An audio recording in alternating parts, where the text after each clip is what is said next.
They took one look at my coat and my flats. They decided I did not belong in that line. Ma'am, I think there's been a mistake. Coach boarding is the other line. That is what she told me, loud enough for the whole jet bridge to hear it.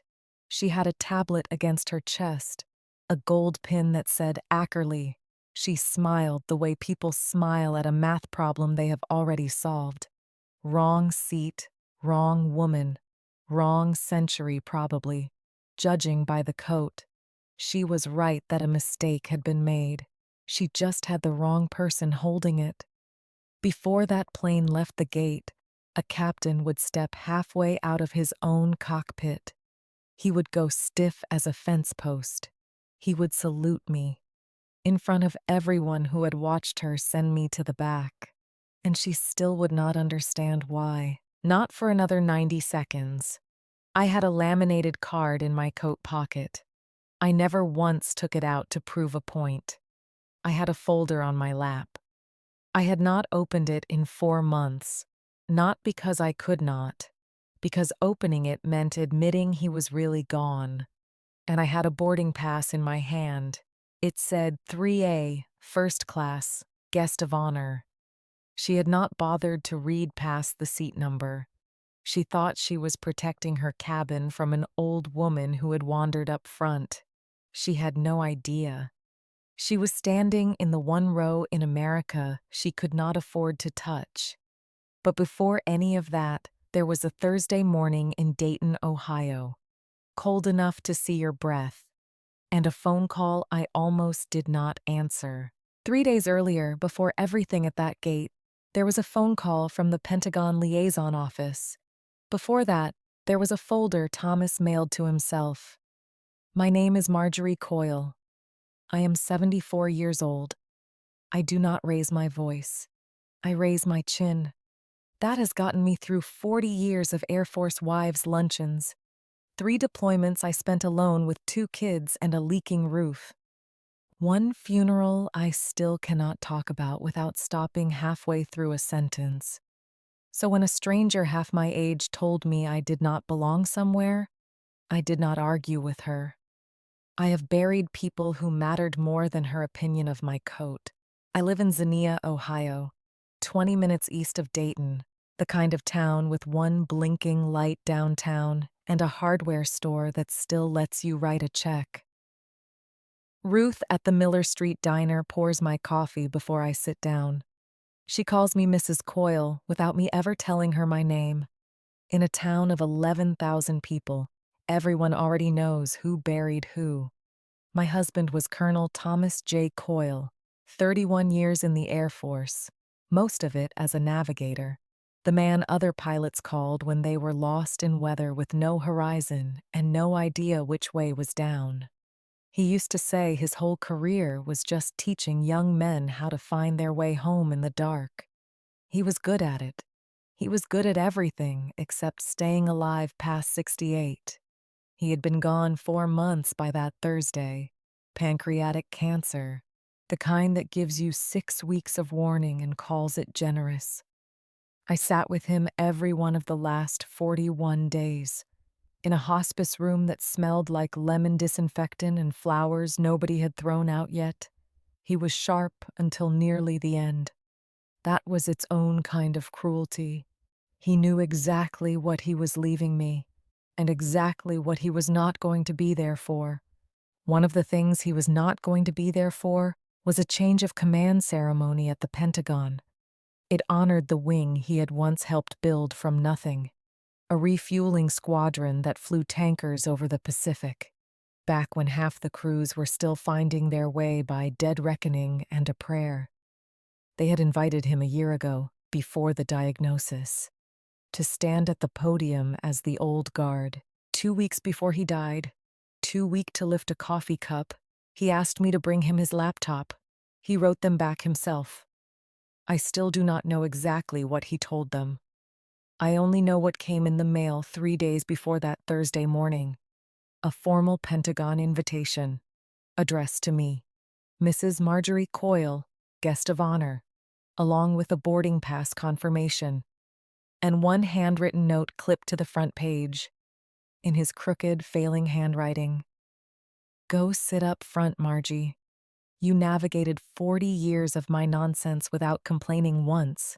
It's somebody else's turn to fly you home for a change. He had mailed it to himself. At our house. Timed so it would land after he was gone. That was Thomas. Even dying, he was still planning the route 2 steps ahead of everybody else in the room. I did not want to go. I want to be honest about that, at least to myself. I was not especially honest about it with anyone else that week. Ruth asked me twice if I was really going to fly alone. Both times I told her I was fine. That was a lie of the ordinary kind. The kind widows tell so people will stop asking. I did not want to sit in some marble hallway, shaking hands with men who would tell me what a great man my husband was, as if I had not spent 40 years finding that out for myself, in kitchens and hospital rooms and empty houses at 3 in the morning, in ways no ceremony would ever capture. But he had asked, and in 39 years of marriage, I never once turned down a direct request from Thomas Coyle. Not when I could see, even a little, why he was making it. So on that Thursday, I got up at 4:30. I put on the gray wool coat I have had since 2009. I packed a single quilted bag, the way I have packed for every trip in my adult life. Efficient, nothing wasted. I drove myself to Dayton International in the dark, radio off. I did not want to hear anybody's voice that morning except the one already talking in my head. I had 2 things on me that never left arm's reach. The first was a laminated card in my coat pocket, small enough to fit in my palm. I did not take it out for anyone, not the security officer, not the gate agent, not the woman standing between me and my seat. The second was a manila folder, flat in my quilted bag. It held Thomas's citation from the Pentagon and his note in that failing handwriting. I had not looked at either one since the day they arrived. Looking at them meant looking at the fact that he had planned his own absence down to the seat number. Dayton International at 6 in the morning is a small, tired place. One concourse, a coffee stand that has been serving the same weak brew since I was raising toddlers. A floor that squeaks under certain shoes and not others. I found gate B2 too. I sat in a hard plastic chair across from a young mother wrestling a stroller and an old man doing a crossword in pen. That has always struck me as either very confident or very foolish. I watched the gate agents the way I watch everything now, out of 40 years of habit that never quite turned off. Who moves fast? Who double checks? Who is having a bad morning and does not know it yet? When they called first class, I stood. I smoothed my coat. I got in line behind a man in a good suit already on his phone, talking about a shipment out of Cincinnati. I had my boarding pass out, folded once, the way Thomas always folded his. I stepped up to the jet bridge door. That is when the woman with the tablet and the gold Ackerley pin stepped directly into my path. She looked at my coat. She looked at my flats, which I will admit are not fashionable. I have foot trouble now, and vanity lost that argument years ago. She looked at the quilted bag, the kind you would carry to a church potluck, not a first-class cabin. And she made up her mind about me faster than it takes most people to read a menu. "Ma'am, I think there's been a mistake," she said. She said it loud, pitched to Carrie. The way you would correct a child in front of company, so the correction does double duty as a performance. Coach boarding is the other line. I did not answer right away. I have learned this across 4 decades of rooms that wanted to underestimate me. The first thing you say after an insult is the thing people remember, so you had better mean it. I held out my boarding pass instead, folded crease facing up, the way Thomas taught me a soldier hands over paperwork, flat, unhurried, no apology in the gesture. She glanced at it the way you glance at something you have already decided is wrong. This says 3A.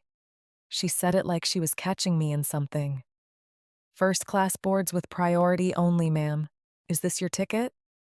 It's mine, I said. There's clearly been some kind of mix up with the booking system, she said. She was already turning half away from me toward the line behind, performing for them now more than for me. I'll get you sorted with a coach seat. It happens sometimes with these companion codes. I did not know what a companion code was. I did know one thing. A woman who has buried a husband does not rattle easily. Not after raising 2 children through 3 overseas deployments. Not after 11 Air Force funerals. A flight attendant with a tablet and an attitude was not going to be the thing that finally did it. I stood where I was. I'll wait here, I said, while you check. She did not check. She reached for my bag instead. The quilted one. The kind with a strap you loop over your shoulder. Not unkindly exactly. With the particular condescension reserved for people you have already filed under harmless. Why don't we get you settled in the back where it's more comfortable, and I'll sort this out once everyone's boarded. I did not raise my voice. I raised my chin. That is the whole of what I did. I don't get louder, I said, quiet enough that only she and the man behind me in the good suit could hear it. I get clearer. My seat is 3A. I'd like to sit in it. Something in her face changed then. Not doubt, exactly. More annoyance. The look of someone whose morning has just gotten one small inconvenience heavier. She glanced past me at the growing line, at the man on his phone, now openly watching us. She made a decision I think she had already half made the moment she saw my coat. Ma'am, I'm going to need you to step aside so we can keep boarding, she said. Louder now. Loud enough that a woman 2 people back actually stopped talking to listen. I don't want to hold up the line over a ticketing error. I stepped aside. Not because she had won anything. Because 40 years of moving through rooms that doubted me taught me one thing. You do not fight a small mind in a hallway. You let it walk itself somewhere it cannot turn around. I stood by the jet bridge wall. 12 more people boarded ahead of me. Business travelers. A family with 2 kids. A man in army fatigues who nodded at me once. The kind of nod one quiet person gives another in a loud room. I did not know yet how much that nod would matter before that plane ever left the ground. I thought about Thomas the whole time. I thought about a hospice room and a crooked signature and a folder mailed to itself. I thought, it's somebody else's turn to fly you home for a change. And I thought, well, Thomas, it is not off to a very promising start. Then the gate agent walked over. A young man I had not spoken to yet. He held a printout, frowning at it. The particular way people frown when a computer has told them something that does not match what they were told by a person. Mrs. Coyle, he said. Sorry about the wait. Can I see your pass again? I handed it to him. He looked at it. He looked at the printout. He looked up at me, and something in his face shifted. The way a man's face shifts when he realizes he is about to correct someone above his pay grade. Ma'am, he said slowly, this ticket says guest of honor, Pentagon booking code. You're supposed to be in 3A. Behind him, Denise Ackerley had already turned to face the jet bridge, tablet in hand, half a step from disappearing down it and leaving the problem behind her. Ms. Ackerley, the gate agent called out. Something in his voice had gone careful in a way it had not been 30 seconds earlier. Can you come look at this booking code for a second? Ruth had been the one to drive me to the pharmacy the week Thomas started hospice. She sat with me in the parking lot afterward while I cried. The kind of crying I could not let myself do inside the house. He might have heard it through the thin hospice room wall. He would have worried more about me than about his own dying. That would have been exactly like him. Ruth never once told me to be strong. She just handed me napkins from the glove compartment. She let the radio play low until I was ready to drive myself home. That is the kind of town Xenia is.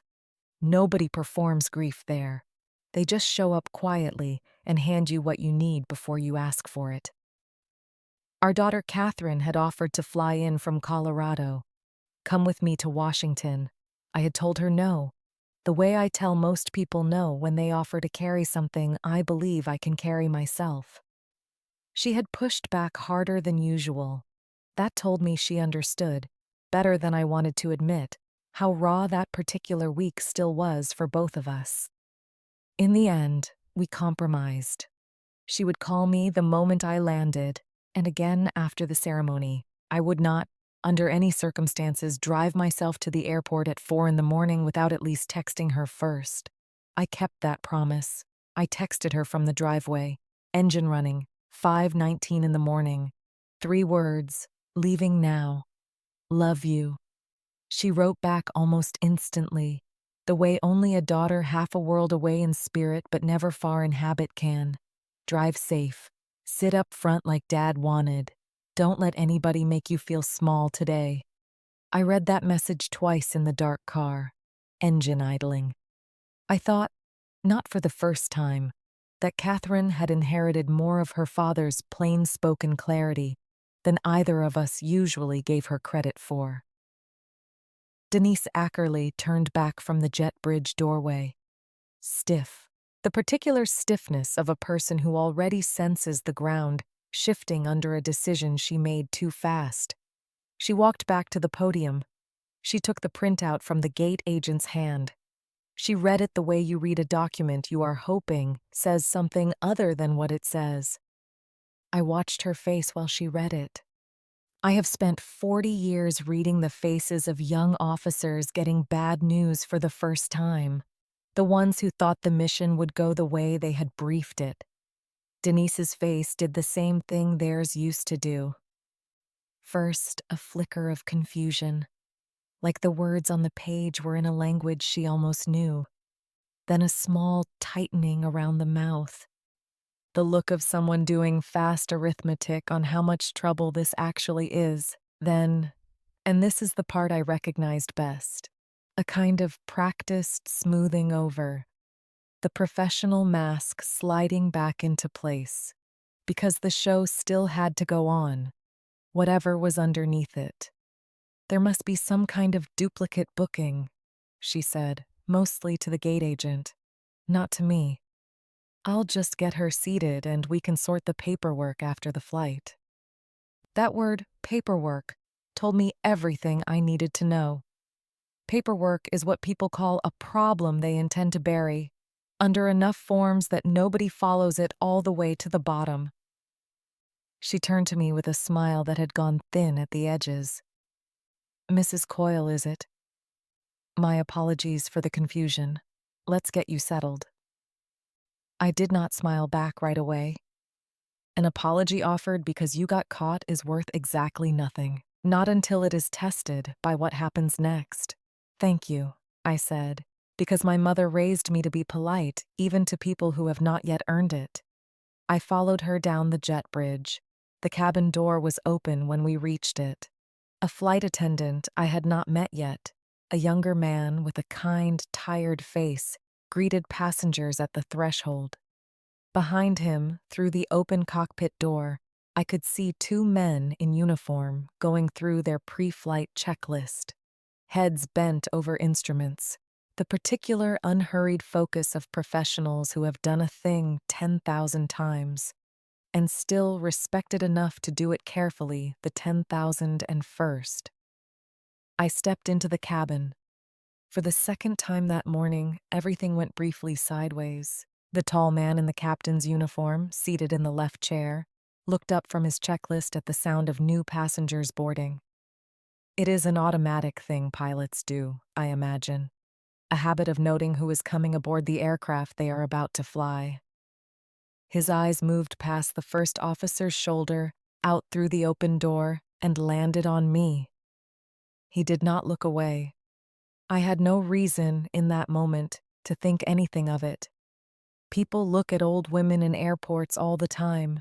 usually because we have stopped somewhere we should not have, or dropped something, or are moving slower than the flow of traffic wants us to. I assumed it was one of those. I kept walking toward 3A, but he kept looking, not staring exactly, studying, the way you study a photograph you half recognize, trying to place it against a memory that is 30 years old and faded at the corners. Denise, oblivious to any of this, gestured me toward my seat. Overcorrected graciousness. Someone trying to make up ground. Right here, ma'am. Can I get you anything before takeoff? Water, coffee. Water is fine, I said, and settled myself into 3A. The seat was wide and soft. My body had forgotten seats could be. I have flown coach my whole adult life. First as an Air Force wife whose family did not have money for upgrades. Later as a widow who saw no reason to spend it on herself. I set my quilted bag in the space beneath the seat in front of me, the way I always have. Out of 40 years of not trusting overhead bins with anything that mattered. I kept the manila folder on my lap. I kept the laminated card in my coat pocket. It had been there since before sunrise.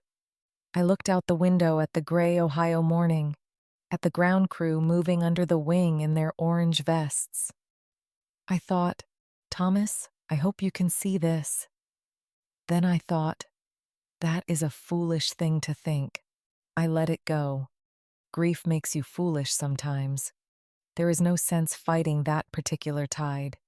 That is when I heard footsteps stop beside my row. I looked up expecting Denise with the water. Instead, it was the captain. Up close, he was younger than I had expected from the gray at his temples. Maybe 50. The kind of weathered, steady face that comes from decades of squinting into instrument panels and runway glare.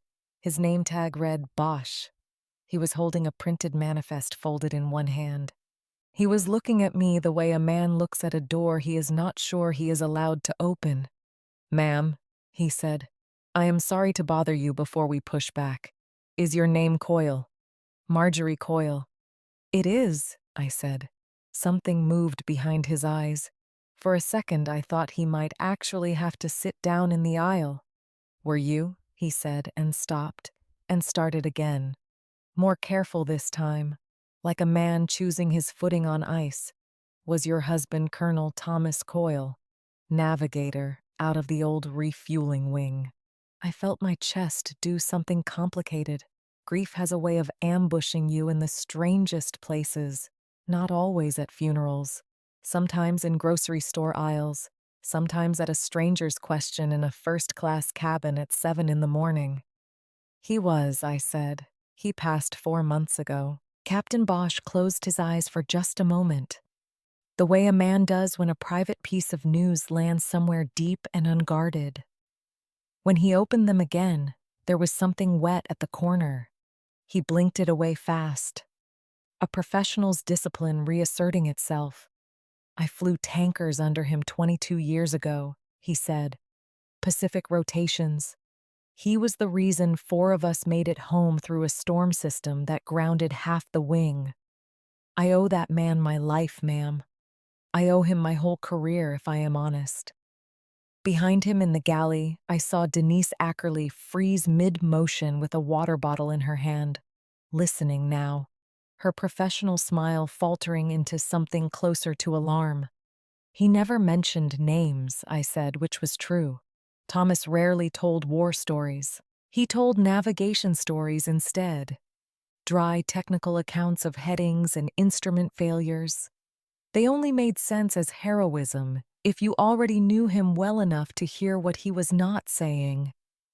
He wouldn't have, Bosch said, and something in his voice had gone rough at the edges. That was him. Never once took credit for anything. He looked down at the folded manifest in his hand, like it had suddenly become a much heavier document than it was 10 minutes ago. Mrs. Coyle, I am going to hold this door another minute. I need to say something, and I would rather say it right, not rushed. I did not know, in that moment, what he meant to say. I only knew the cabin around us had gone very quiet. 6 rows of first-class passengers. One flight attendant frozen by the galley curtain. The particular quiet of people who sense something is happening that matters more than their own schedules. Denise set the water bottle down without a sound, as if she understood, faster than anyone else in that cabin, that whatever was about to happen was going to cost her something she could not yet name. I thought about the sealed folder on my lap. I thought about Thomas's crooked handwriting. Go sit up front, Margie. It is somebody else's turn to fly you home for a change. I had not expected that somebody else to introduce himself before we had even left the gate. Standing in the aisle with his flight manifest shaking very slightly in one hand. Take your minute, Captain, I said. I have got nowhere else to be. He nodded once, like a man steadying himself before a difficult approach. Then he straightened. The way I imagine he straightens in the cockpit before a hard landing. Discipline overriding whatever the moment wants to do to him. Ma'am, he said, your husband is the reason I am alive to fly this airplane today. I would consider it an honor if you would let me finish boarding this aircraft myself. And if there is anything at all you need on this flight, you come to that cockpit door and you ask for it directly. Not through the crew, through me. I had spent 40 years married to a man who deflected every compliment aimed at him with a joke or a change of subject. Some of that habit had rubbed off on me by osmosis. That's very kind, I said, but I do not need special treatment. I just needed to sit in the seat my husband bought me. Something in Bosch's face shifted at that, understanding arriving a half-second before I finished the sentence. He bought you this seat, he repeated, quiet, mostly to himself. 3 weeks before he died, I said. From a hospital bed. He mailed the invitation to himself so it would come after. Bosch did not say anything for a moment. Behind him, Denise had gone very still, the water bottle forgotten on her cart. I noticed, though I did not understand the full shape of it yet, that her eyes had moved to the manifest in Bosch's hand. Then to me, then to the floor. The particular sequence of a person doing arithmetic on how much bigger her morning's mistake had just become. A young man in army fatigues, 2 rows back, had gone quiet too. The same nod he had given me at the jet bridge now settled into something closer to attention. Nobody had asked him to sit up straighter. He did anyway. Some habits do not need an order. Bosch cleared his throat. He glanced once toward the cockpit where his first officer waited. He looked back at me. I'll let you settle in, he said. But Mrs. Coyle, before I go back up front, thank you for flying with us today and for 31 years of a man teaching pilots like me how to come home in one piece. He turned and walked back up the aisle, past Denise, without another word to her. Something about the silence between them told me she understood it as its own kind of verdict. The young man in army fatigues in row 4 had watched the whole exchange without a word. As Bosch turned to walk back toward the cockpit, he leaned across the aisle toward me. Ma'am, he said, quiet, respectful. Forgive me for listening in. Are you the wife of the Colonel Coyle who wrote the emergency dead reckoning manual? We still study it at Basic Navigator School. I turned to look at him properly for the first time. A young man, maybe 24, careful haircut, straight posture, only a few years out of training. I am, I said. Widow now. He passed in the summer. I'm sorry for your loss, ma'am, he said, and meant it. The particular sincerity of someone young enough that condolences still cost him something to offer. That manual probably saved my life last year, if I'm honest. Storm system over the Gulf, both primary instruments down. I did exactly what Chapter 4 says to do. Talked myself through it the way he wrote it, step by step. Landed with 40 minutes of fuel to spare and my hands only shaking a little. I felt something in my chest tighten and loosen at the same time. the particular vertigo of grief and pride occupying the same square inch of a person. He would have liked hearing that, I said. He always said the whole purpose of writing anything down was so it could keep flying missions long after he'd stopped being the one at the controls. Well, ma'am, the young man said, it's still flying missions. Tell him that, if there's a way to tell him anything anymore. I will, I said, though I did not know exactly how. I spent the rest of that quiet stretch of the flight thinking about all the places, scattered across the country and probably the world, where a piece of Thomas was still doing exactly the work he'd built it to do. Invisible to him now, but not to the people it kept alive. I asked him his name before he went back to his own row. Specialist Marcus Delgado, 24, 2 years into the Army, on his way to visit his grandfather in a veterans hospital outside Washington. He was a navigator too, Marcus said, almost shy about it. Different branch, different war, but same job, more or less. Finding the way home when the instruments lie to you. He's the reason I enlisted, honestly. He'd be glad to know that, I said. He doesn't remember most days anymore, Marcus said, quieter. But some mornings are better than others. I go when I can, just in case one of the good mornings happens to line up with a visit. I thought about Thomas's last 41 days, sharp until nearly the end. Hearing Marcus describe a grandfather slipping in and out of memory, I understood something. There are worse and better versions of losing someone. None of them are easy. All of them ask something particular and unfair of the people who stay to watch. I hope today's a good morning, I told him. Me too, ma'am, he said. Me too. We did not speak much more after that, but I noticed, for the rest of the flight, that he kept glancing toward the front of the cabin whenever Denise passed.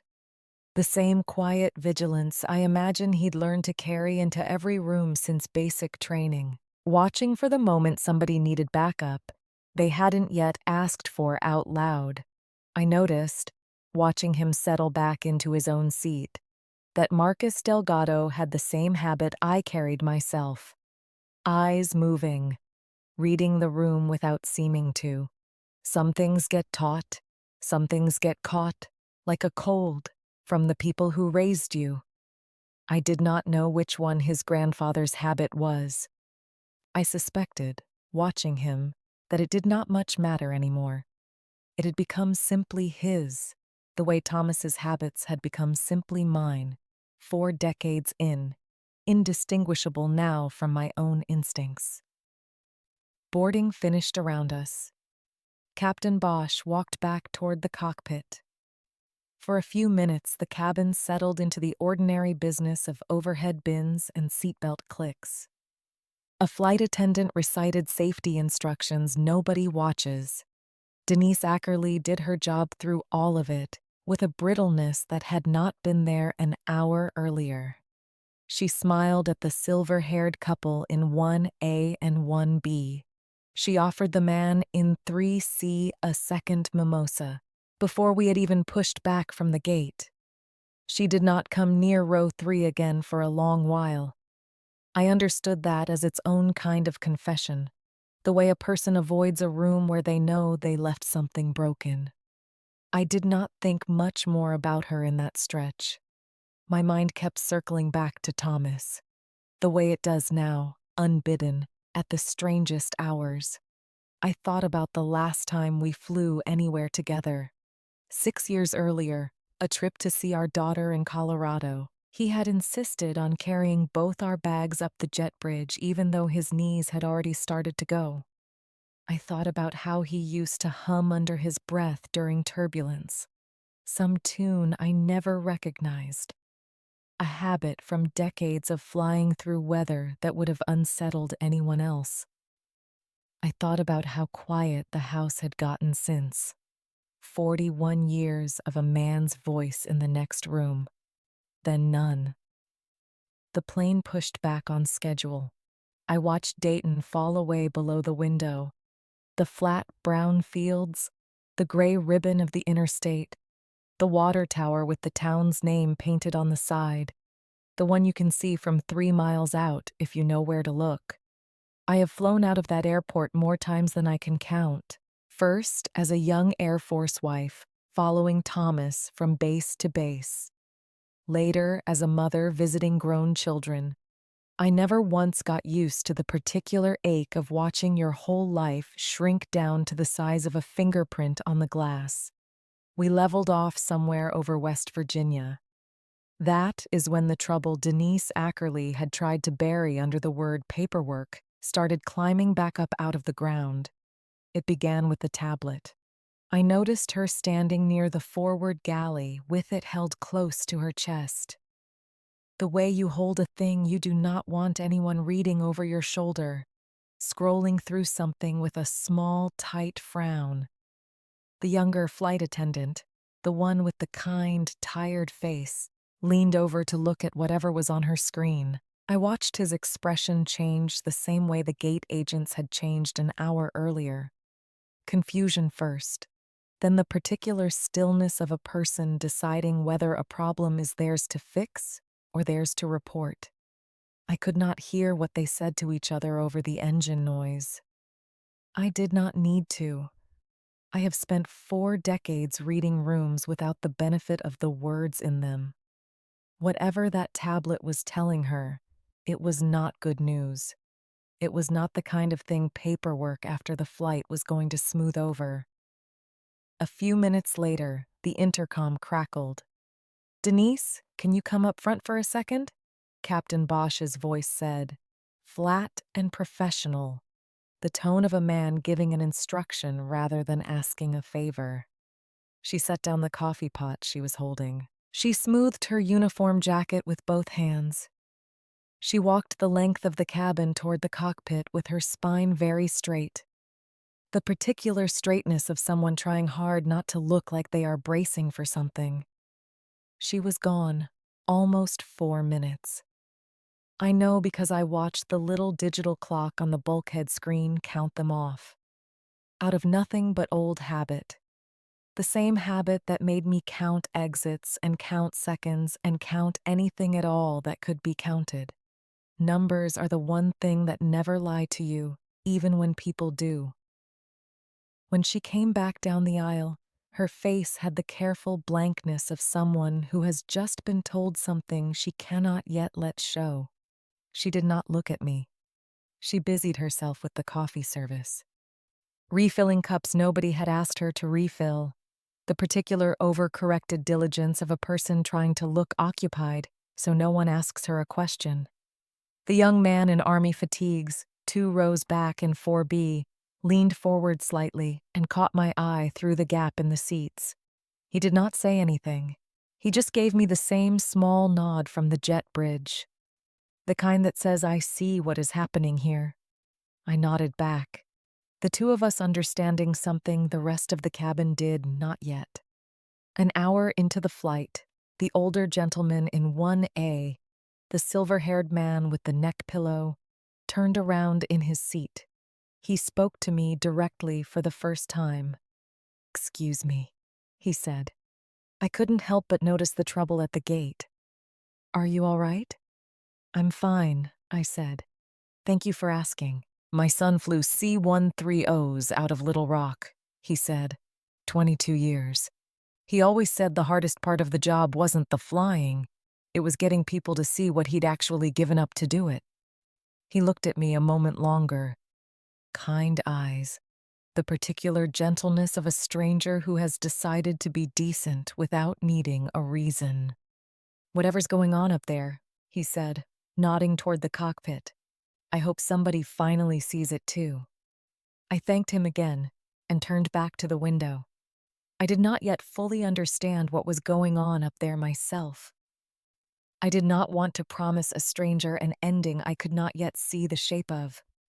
What I did not know yet, and would not learn in full until we were on the ground in Washington, was this. Denise Ackerley had been running a small, quiet scheme out of first class for the better part of 8 months, one that had nothing to do with me, and everything to do with why she was so eager to move me out of 3A Before anyone looked too closely at the manifest, it worked like this.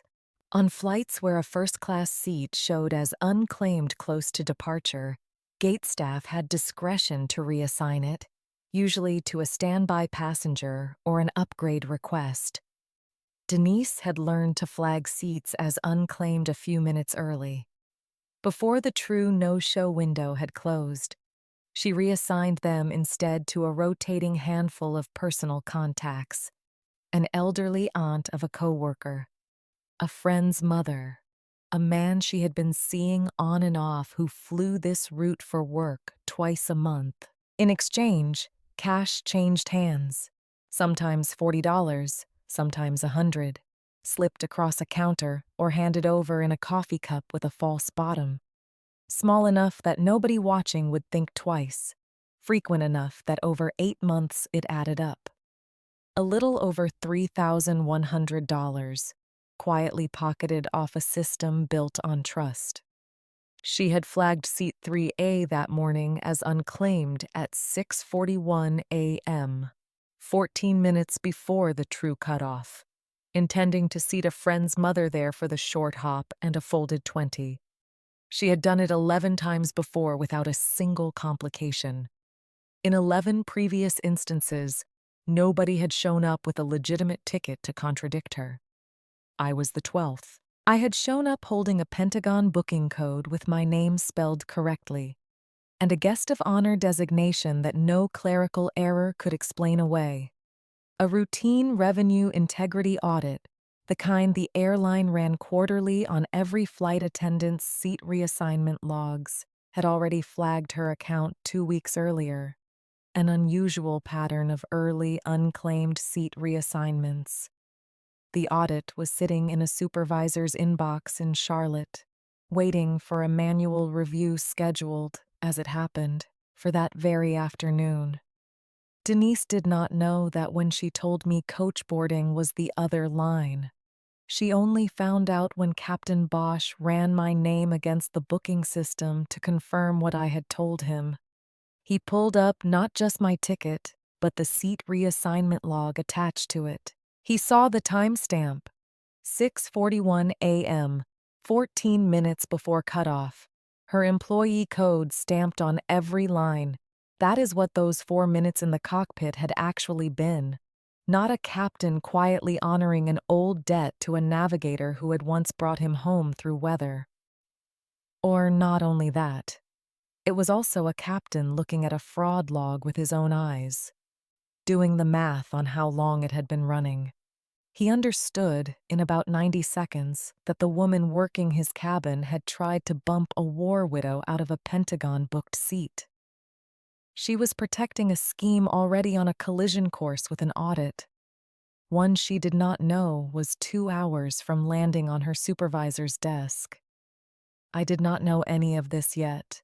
I only knew that Denise Ackerley had gone quiet and careful, that she was refilling coffee cups nobody wanted, that something about the air in that cabin had shifted the way air shifts before a storm system moves through.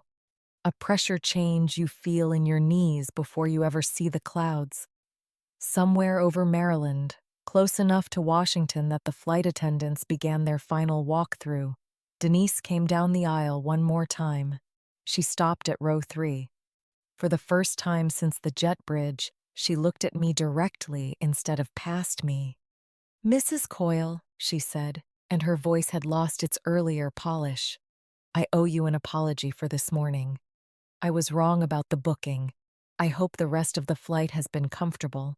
It was, on its surface, exactly the kind of apology I had been waiting for since 6:15 that morning. It was also, I understood even as she said it, an apology offered by someone who had just learned the ground beneath her was cracking, trying to get one decent thing on the record before it gave way entirely. "Thank you," I said. I did not say more than that. I had learned a long time ago that some silences do more work than any sentence could. She moved on down the aisle. I turned back to the window. Washington was already sliding into view below us, the Potomac catching what little sun had broken through the clouds, the white dome I had seen in photographs my whole life but had visited in person only twice, both times with Thomas beside me. I put my hand flat on the manila folder in my lap, not to open it, just to feel that it was still there, still real, still exactly what it had been when it arrived in my mailbox with his crooked handwriting clipped to the front. I thought about the laminated card in my coat pocket. I had not shown it to Captain Bosch.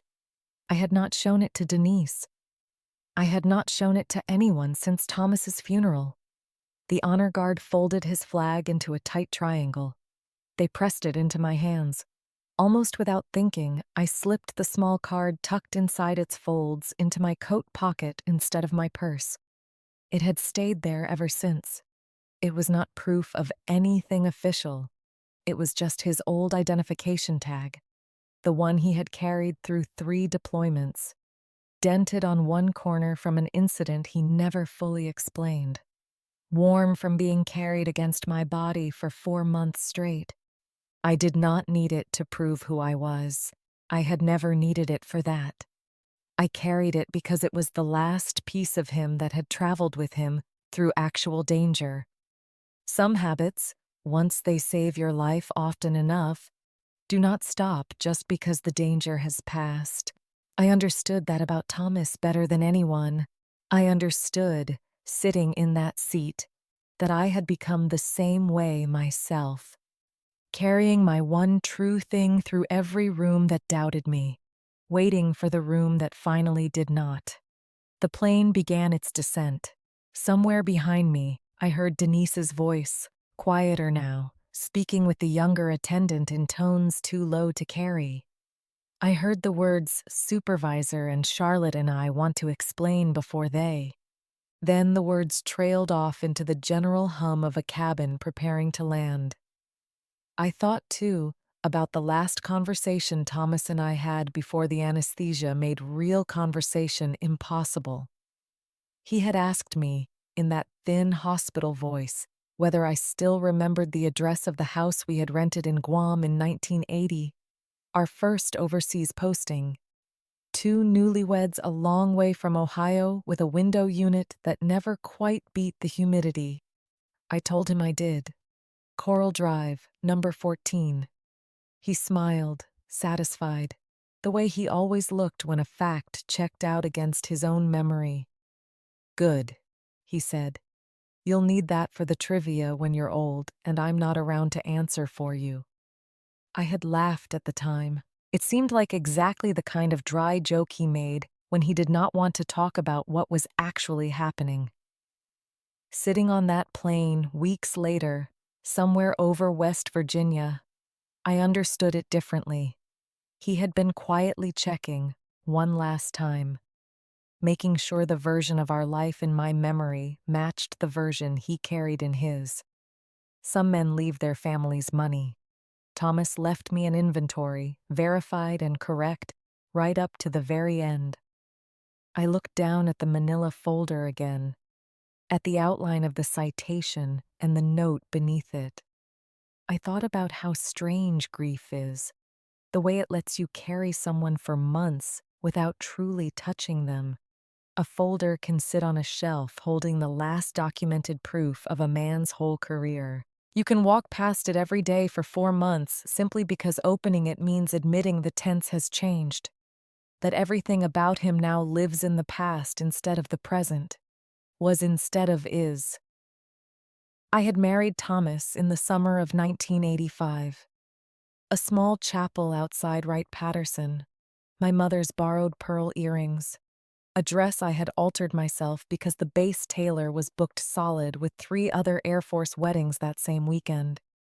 He had been a young first lieutenant then, nervous in his dress uniform. The kind of nervous that made him crack jokes at exactly the wrong moments during the rehearsal, until the chaplain finally told him, not unkindly, that navigators were clearly better at reading instruments than reading a room. Thomas had laughed about that line for the next 39 years, working it into toasts and eulogies. once, memorably, into a eulogy he delivered for a fellow navigator who would have found it exactly as funny as Thomas intended. We had moved 11 times in our marriage, postings from Ohio to Guam to Germany to Texas, and eventually back to Ohio again. Each time packing up a house, I learned a little more about the particular skill of building a home fast, out of whatever a moving truck allowed. A family does not get to wait for the perfect house before it needs somewhere warm to eat dinner.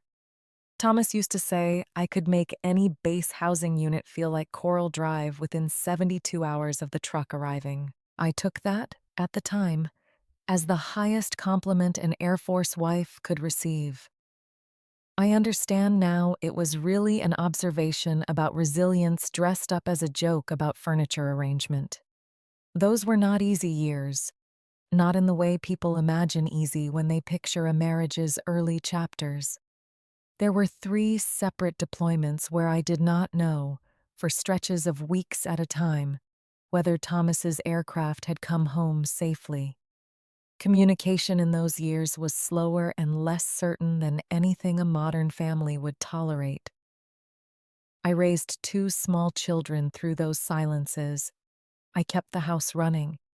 I kept myself steady enough that they never once saw the fear I was carrying. A mother's fear, unmanaged, becomes a child's fear twice as heavy. I did not think of that as heroism at the time. I thought of it as Tuesday. It was only much later, hearing General Whitfield describe the wing's history in numbers and dates, that I understood something. How much of what Thomas accomplished in the air had only been possible because someone was managing an entire second, invisible mission on the ground. One that never made it into any citation. Nobody had yet invented a medal for the particular discipline of raising a family alone while pretending convincingly that you were not afraid. We touched down at Dulles a few minutes ahead of schedule. The wheels found the runway with that small jolt that always makes strangers glance at each other and smile. The shared relief of people who did not know each other an hour ago and will not know each other an hour from now. I stayed in my seat while the cabin came alive around me. Overhead bins opening, phones lighting up with messages that had been waiting on the tarmac, the low murmur of people already thinking about where they needed to be next. Captain Bosch came out of the cockpit as the jet bridge connected. Instead of standing at the door the way captains usually do, thanking passengers in that automatic, half-attentive way, he walked straight down the aisle to row 3. He crouched slightly beside my seat, the way you crouch to speak to someone you want to look in the eye rather than down at. "Mrs. Coyle," he said, quiet enough that it did not carry past our row. "There's a gentleman from the airline's ground operations team waiting at the gate. I called ahead during our descent. I want you to know that whatever happens next, it has nothing to do with your husband. It has everything to do with keeping a promise I made you an hour ago. You come to me directly if anything about the next few minutes doesn't sit right with you." I did not fully understand what he meant. Not yet. But I understood the tone of it. The particular carefulness of a man setting something in motion he intends to see through. "Thank you, Captain," I said. "I believe you." He pressed a small card into my hand before he straightened back up. "His direct line," he said. In case anything about the day ahead ever needed a second opinion from someone who had actually flown with Thomas. I gathered my things slowly, the way I do everything now, not because I have to, but because rushing has stopped feeling like it serves any purpose. I tucked the manila folder back into my quilted bag. I checked my coat pocket for the laminated card, out of the same 40-year-old habit that makes a person check a lock twice. I stepped out into the aisle. Denise Ackerley stood near the forward galley as passengers filed past her, saying her scripted goodbyes. "Thank you for flying with us today." Her voice had gone thin and mechanical, the sound of someone performing a routine while their mind is somewhere else entirely. When I passed her, she looked at me. For just a moment, something honest broke through the professional mask. "I really am sorry," she said. "Quiet. Just for me. For this morning. I should have just checked instead of assuming." I stopped. I believe in giving people the chance to say the true thing, even when the true thing arrives too late to change what is already in motion. "Assuming is easy," I said. "Checking takes character. I hope you find some today." I did not say it unkindly. I said it the way you would tell a young officer something true they need to hear before they walk into a room that is about to test them. Whatever she had done, she was still someone's daughter. I have never once in my life believed that cruelty repaid with cruelty settles a debt. It only spends more of the same currency. I walked up the jet bridge into the terminal. That is where I saw him. A man in a dark suit, mid-50s, an airline identification badge clipped to his chest, standing exactly where the jet bridge met the gate, holding a tablet of his own.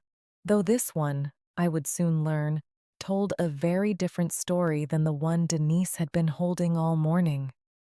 "Mrs. Coyle?" he said, stepping forward. "My name is Gerald Fenwick. I'm with ground operations here at Dulles. Captain Bosch reached out during the flight. Do you have a few minutes? I'd like to walk you through something. I'd like to do it before you head to your ceremony, if that's all right." "I have time," I said, though the ceremony at the Pentagon was scheduled for 2 o'clock, and it was not yet 9. He led me a short distance away from the flow of deplaning passengers, to a quiet gate area with a row of empty chairs. Behind him, at a respectful distance, I saw Denise emerge from the jet bridge herself. She spotted Fenwick standing with me. She went very still, the particular stillness of a person who has just watched their morning turn from bad to something with a name attached to it. "Ma'am," Fenwick said, "I want to be straightforward with you. We've had an active review underway into some irregular seat reassignment patterns on this route for about 2 weeks now. This morning's incident gave us a piece we needed.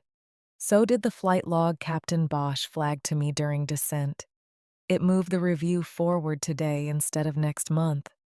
I don't fully understand what that means for me," I said, which was true. "It means," Fenwick said, "that a paying, properly booked, Pentagon-designated guest of this airline was very nearly denied her confirmed seat this morning by an employee who had already reassigned it once, off the books, before the actual no-show window had closed. That's not a scheduling error, Mrs. Coyle. That's a pattern we've been building a file on. You walked into the middle of it, holding the one ticket that couldn't be explained away." Behind him, Denise had not moved. She stood near the jet bridge door with her hands folded in front of her, the posture of someone waiting to hear a verdict she already suspects. "What happens to her now?" I asked. Whatever she had done to me that morning, I did not relish the idea of a young woman losing her livelihood over it. Not over $40 bribes. Not over a friend's mother riding in first class. "That's not mine to decide today," Fenwick said. "There will be a formal review. Her file will go to our integrity office in Charlotte, along with the seat logs going back 8 months. If the pattern holds the way today's incident suggests it does, there will be consequences, up to and including termination. That part isn't about you, Mrs. Coyle. That was already coming for her before you ever bought a ticket on this airline. You just happened to be standing in the doorway when it arrived." I thought about that phrase for a long moment. Standing in the doorway when it arrived. It was not so different, I realized, from what Thomas used to say about the men he navigated home through weather. He never claimed to have caused the storm to break. He only claimed to have been paying close enough attention to find the gap in it when it came. "I'd like to say something to her before I leave," I said. Fenwick hesitated, the careful hesitation of a man weighing airline liability against an old woman's simple request. Then he nodded. "That's your right. I'll give you a moment. He stepped back. Denise Ackerley, seeing him step away, walked over on her own, her professional posture finally cracking at the edges into something closer to the young woman she probably was underneath all of it. 12 hours into a shift, caught, out of the practiced lines that had carried her through the morning. "Mrs. Coyle," she said, "I know I don't deserve you saying anything kind to me right now. I just want you to know it was never personal. I didn't know who you were." "That's exactly the problem," I said. Not unkindly, but plainly. The way Thomas used to lay out a navigation error to a young pilot. No anger in it, just the flat shape of the mistake. You didn't check who I was. You looked at my coat and decided you already knew. I've spent my whole life being looked at that way, by people who thought a quiet older woman couldn't possibly be worth their trouble to actually see. My husband spent 31 years teaching young men one thing. The fastest way to get lost is to stop checking your instruments, because you think you already know where you are. You stopped checking a long time before I ever got to your gate this morning." She did not say anything to that. Her eyes were wet. To her credit, she did not try to hide it. She did not reach for another practiced apology to paper over it. "For what it's worth," I said, "I hope this is the thing that makes you start checking again. Not because of what happens to your job, because of who you decide to be with the next person who doesn't look like they matter." I did not wait for her to answer. There was nothing left to negotiate. I have found, over 74 years, that the truest things you say to people land harder when you do not stay around to watch them land. I turned and walked toward Fenwick, waiting a respectful distance away. Behind me, I heard nothing at all, which felt, in that moment, like exactly the right amount of silence. Before I left the gate area, Fenwick asked me a question that surprised me. "Mrs. Coyle, may I ask how you knew to point out the galley cart this morning, before any of this happened?"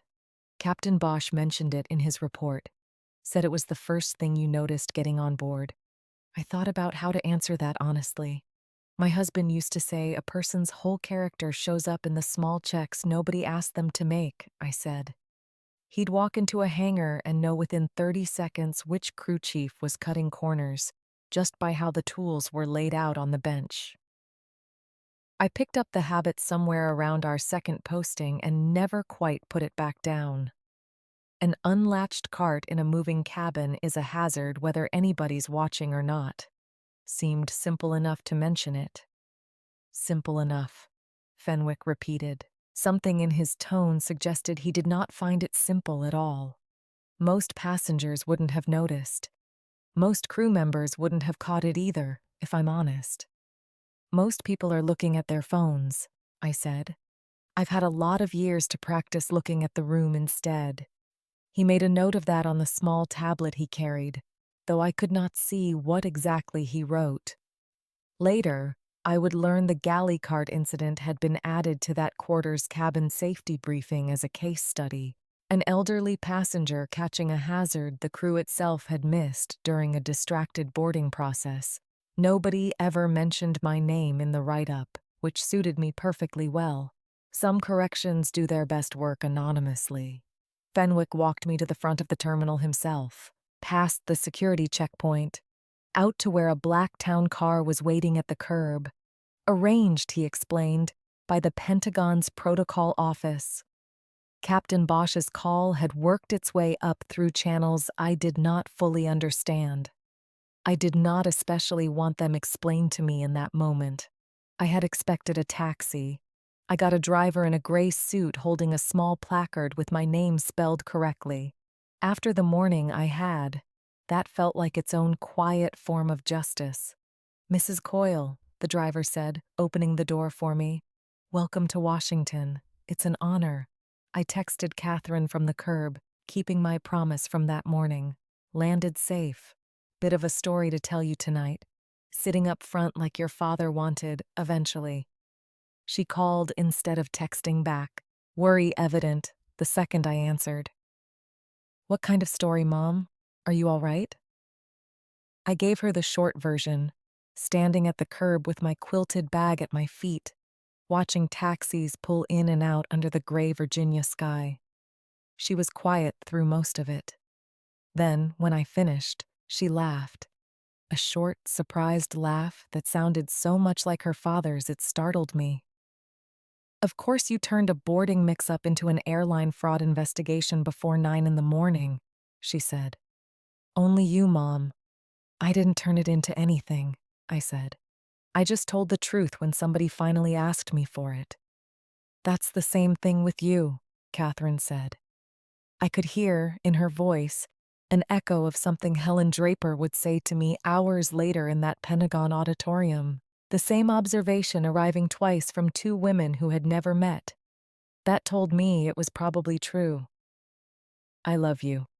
Call me tonight after the ceremony. And Mom, for what it's worth, I'm proud of you. Dad would be too. He'd probably also be laughing about the flight attendant's face when the captain saluted you. He absolutely would, I said.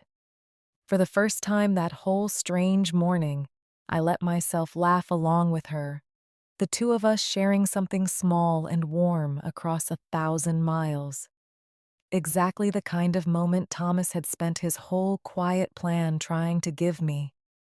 I settled into the back seat of the town car, the quilted bag at my feet, the manila folder on my lap, and watched the Virginia countryside slide past the window, green even in late autumn, dotted with the kind of split-rail fences Thomas always said reminded him of the farm he grew up on outside Springfield.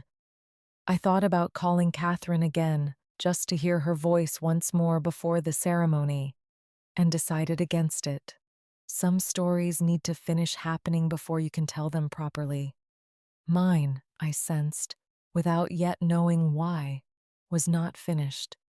The drive to the Pentagon took 40 minutes. I spent most of it with my eyes closed, not sleeping, just resting them, the way you do after a morning that asked more of you than you expected it to.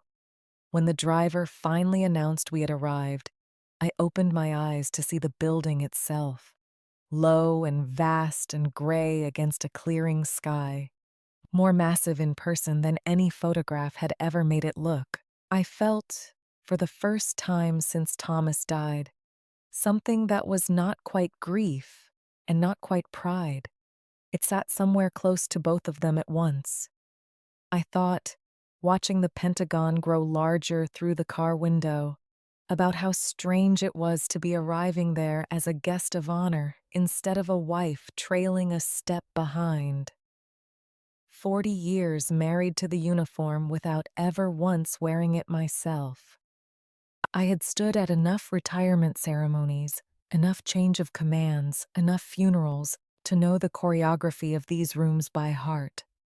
I had simply never expected to be the reason the room stood up. A young airman met me at the visitor entrance, no older than 23, the kind of careful posture that comes from being new enough at a job to still be terrified of doing it wrong. He checked my name against a list on a clipboard. He found it. Something in his face shifted the way faces had been shifting at me all morning. "Mrs. Coyle," he said. "Guest of honor." "Right this way, ma'am. General Whitfield has been asking after you." I had not expected anyone to be asking after me at all, let alone a general. I said so. Colonel Coyle was General Whitfield's instructor, the airman said, leading me down a long corridor lined with photographs of aircraft. Tankers and transports and fighters frozen mid-maneuver against skies the color of old photographs, back when the general was a young lieutenant. I don't know all the details, ma'am, but I know the general specifically requested you be seated at the front. I did not know what to say to that. I said nothing. I let him lead me the rest of the way in silence, past offices with nameplates I did not recognize, past hallways that all looked the same to me, endless and gray and humming faintly with fluorescent light, until we reached a set of double doors that opened onto an auditorium already half filled with uniforms. I had been to ceremonies like this before, dozens of them across 40 years, but I had always attended as the wife standing a respectful distance behind the man being honored, never once as the person the room had gathered to see. It felt strange, being led to a seat in the front row. A small folded card with my name printed on it rested on the chair. The same careful lettering I had seen on the boarding pass that morning. Guest of honor, Mrs. Marjorie Coyle. Before the ceremony began, while I was still finding my seat, an older woman settled into the chair beside me. Silver-haired, sharp-eyed, wearing a modest navy dress and a small gold pin shaped like a set of pilot's wings. She introduced herself as Helen Draper, widow of a colonel who had served 2 tours alongside Thomas in the late 70s. "You're Marjorie," she said. "Not a question.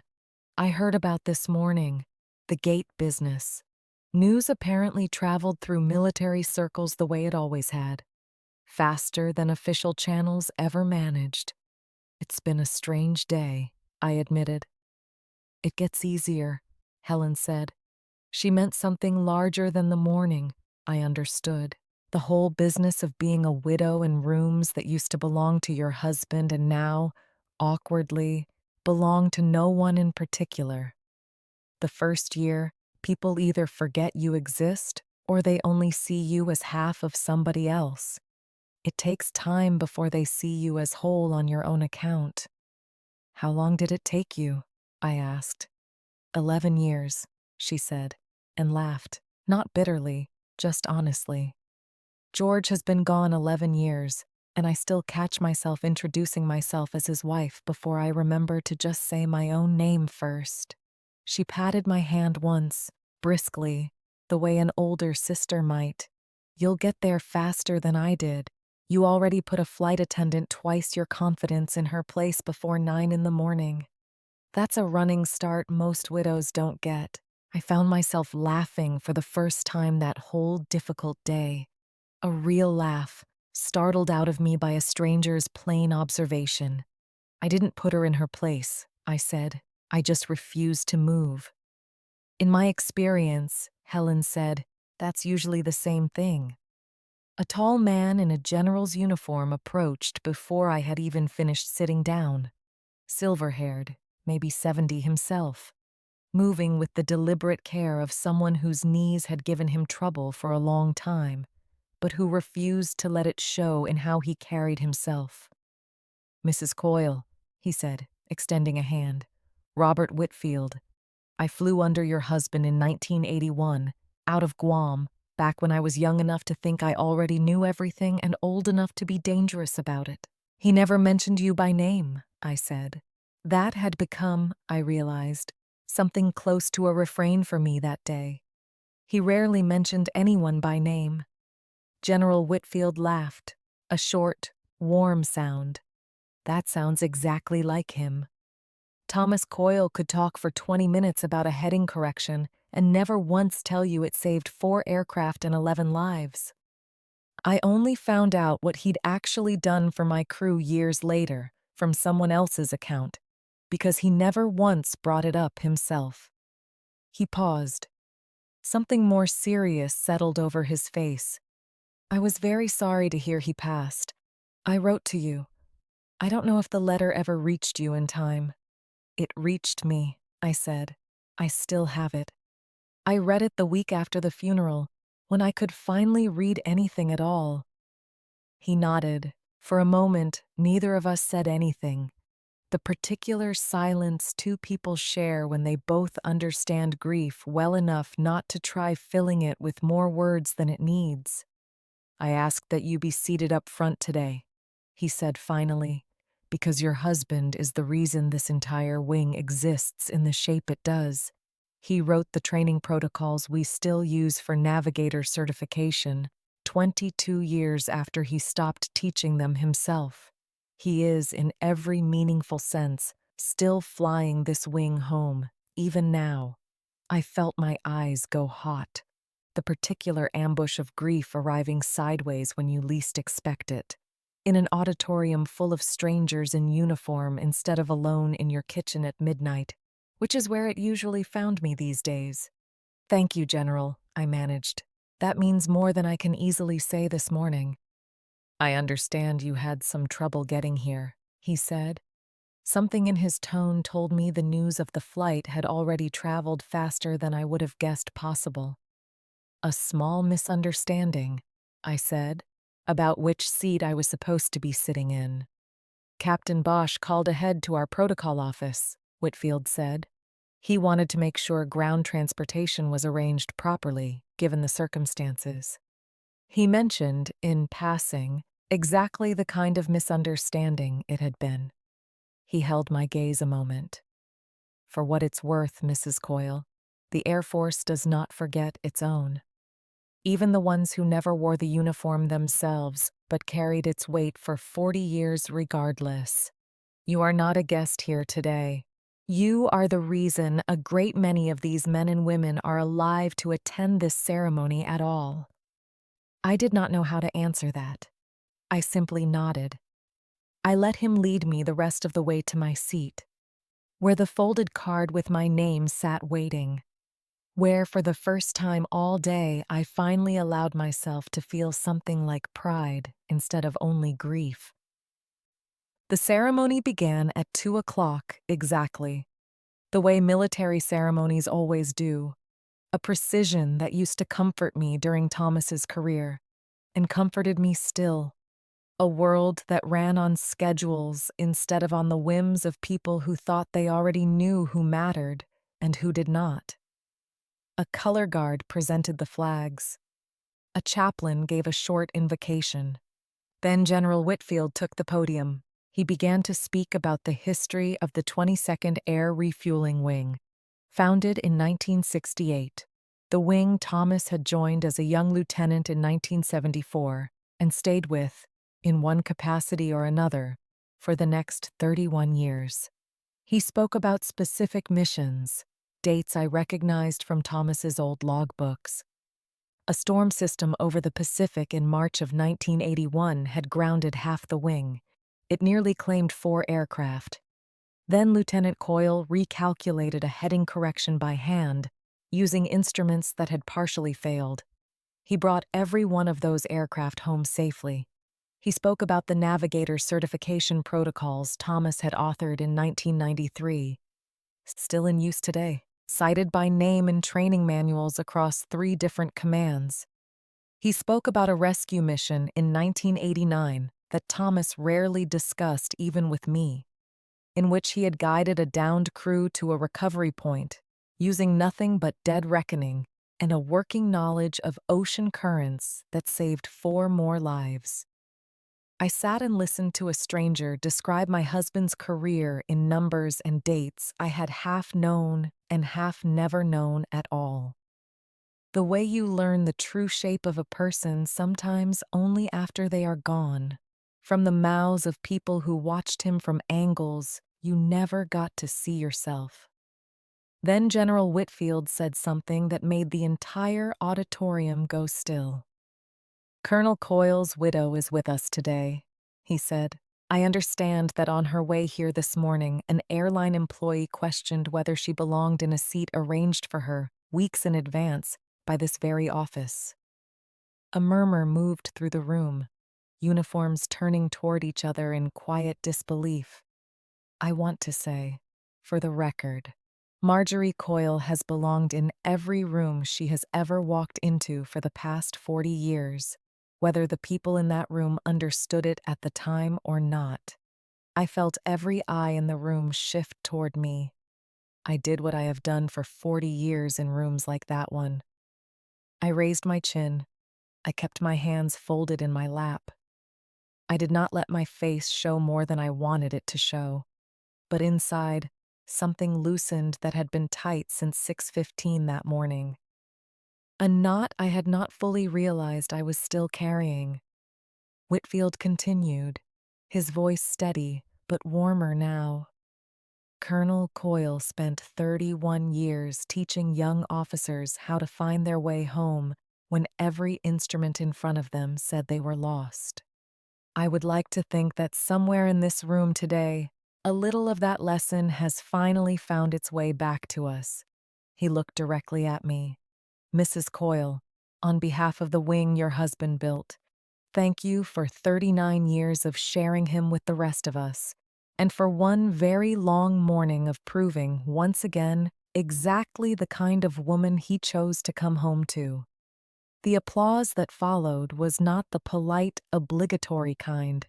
It rose from the whole room at once, uniforms and civilians alike coming to their feet. I sat there for a moment too stunned to move. Then General Whitfield extended a hand and helped me rise. The way you help someone up when their legs have momentarily forgotten how to hold them. Afterward, in a smaller reception room down the hall, there were folding chairs, a long table, coffee urns, a modest spread of sandwiches. A stream of officers I had never met came by to introduce themselves, each with some small story about Thomas I had never heard before. A colonel who had flown his first solo mission under Thomas's supervision in 1996. A retired master sergeant who remembered Thomas staying late every night for 2 weeks straight to help a struggling young navigator pass his certification exam. A widow, close to my own age, told me Thomas had personally driven 3 hours to attend her husband's funeral in 1998. On his own time. He believed a navigator should never fly his last mission without someone from his old crew standing at the graveside. I listened to each story with the particular ache of grief that has started, slowly, to make room for something like gratitude alongside it. I had spent 4 months believing I already knew the full shape of the man I had married. I was learning, one folding chair at a time, that the shape of a life like his extends far past the walls of the house you shared with him, into rooms you never got invited into until after he was gone. Near the end of the reception, a young captain approached, no older than 30, the particular hesitance of someone working up the nerve to say something personal to a stranger. "Mrs. Coyle," she said, "I'm Captain Renee Alvarez. I never met your husband. I graduated navigator training 6 years after he retired, but every cadet in my class studied his emergency dead reckoning protocol as part of our certification. I wanted to say thank you, even though it's 20 years too late for him to hear it directly. He would have liked that," I said, and meant it. He always said the whole point of teaching was that the lesson keeps flying long after the teacher's grounded. Captain Alvarez smiled, the particular smile of someone who has just received a piece of a person they never got to meet firsthand. "That sounds like something worth writing down," she said. "He wrote most of it down himself," I said. 31 years of logbooks. I still have every one of them in a box in my garage. I don't quite know what to do with them yet. The Wing Archive would take them, she said. If you ever wanted them somewhere, they'd be read instead of stored. Just a thought. No pressure at all. I told her I would consider it. I meant that too, though I did not yet know, standing in that reception room with a paper cup of lukewarm coffee in my hand, that I would in fact call the Wing Archive the following week and arrange for 31 years of my husband's handwriting to find a home, where young pilots could keep learning from it, long after I was gone myself. Toward the end of the reception, General Whitfield found me again near the coffee urn. He asked if I would be willing to say a few words myself, informally, to a small cluster of younger officers who had gathered nearby. Eager, he said, to hear something about Thomas that was not already written down in a training manual. I had never been much for public speaking. 40 years of standing quietly beside a man who did that part of our marriage for both of us. But something about that particular room, that particular day, made refusing feel like the wrong kind of humility. He hated mornings, I told the small circle of officers. A few of them laughed, surprised, the way people laugh when a legend is handed back to them as an ordinary man. He'd complain about the 6 a.m. briefings for 31 years and never once actually be late for one. He said complaining and complying were not the same thing, and a man could do both at once without being a hypocrite about it. More laughter, warmer now. He kept a coffee mug on his desk that said World's Okayest Navigator, which our daughter gave him as a joke gift. He used it every single day until the handle finally cracked off. Even then, he kept drinking out of it, just held it different. I paused. The room had gone quieter, listening in the particular way people listen when they sense the story is about to turn from funny to true. He was stubborn about small things and endlessly patient about the things that actually mattered. He'd stay up half the night helping a struggling cadet with a heading calculation, half an hour late to his own anniversary dinner because of it. Somehow, I never once managed to stay angry about that. I understood, even annoyed, that I had married a man who simply could not walk past someone drowning in a problem he knew how to solve. A young lieutenant near the back, no older than 25, spoke up quietly. "That's basically still how the wing operates, ma'am. Nobody gets left to work through a hard calculation alone if somebody else already knows the answer." "Good," I said. "Then he's still teaching." That was always the only kind of forever he actually wanted.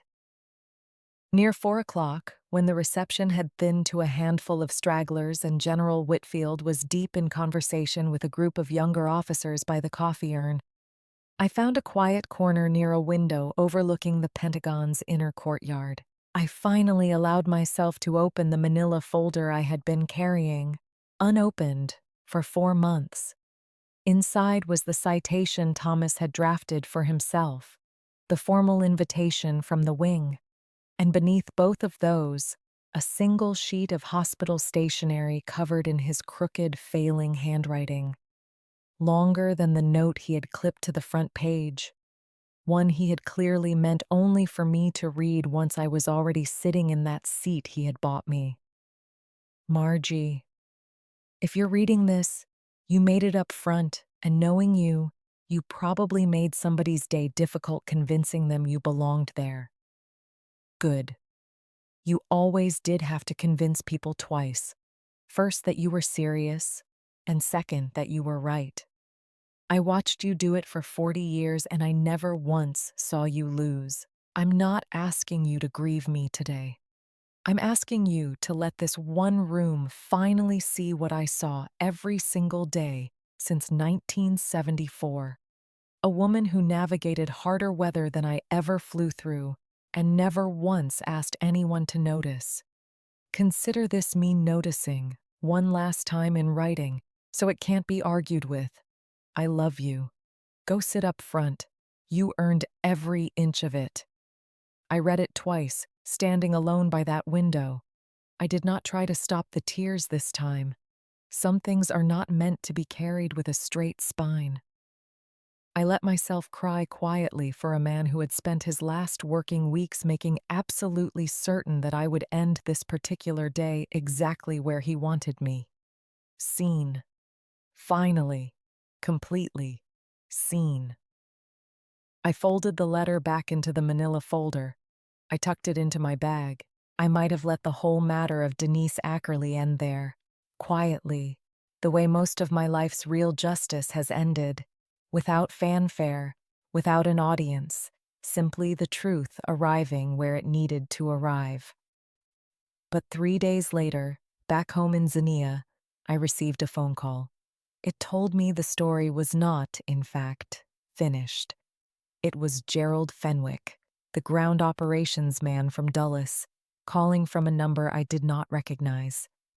"Mrs. Coyle," he said, "I wanted to let you know directly, before you heard it secondhand, that the integrity review into Ms. Ackerley's seat reassignment pattern has concluded. I also wanted to ask you something, if you're willing." "Go ahead," I said, standing at my kitchen counter with a cup of coffee going cold beside me. "The airline holds a quarterly safety and service review in Charlotte," he said. It's not open to the public, but it includes station managers, crew supervisors, and a rotating panel from our customer advocacy office. Given the circumstances of your flight, and given who your husband was, the review board has asked whether you'd be willing to speak briefly at this quarter's session. Not to condemn anyone specifically, just to speak to what it felt like.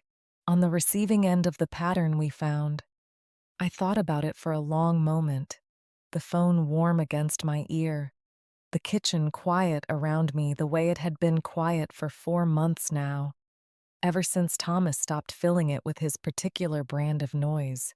"I'll come," I said. "But I have one condition." "Name it," Fenwick said.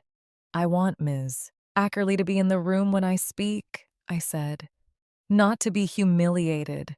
I've had enough of humiliation for one lifetime, watching other people receive it.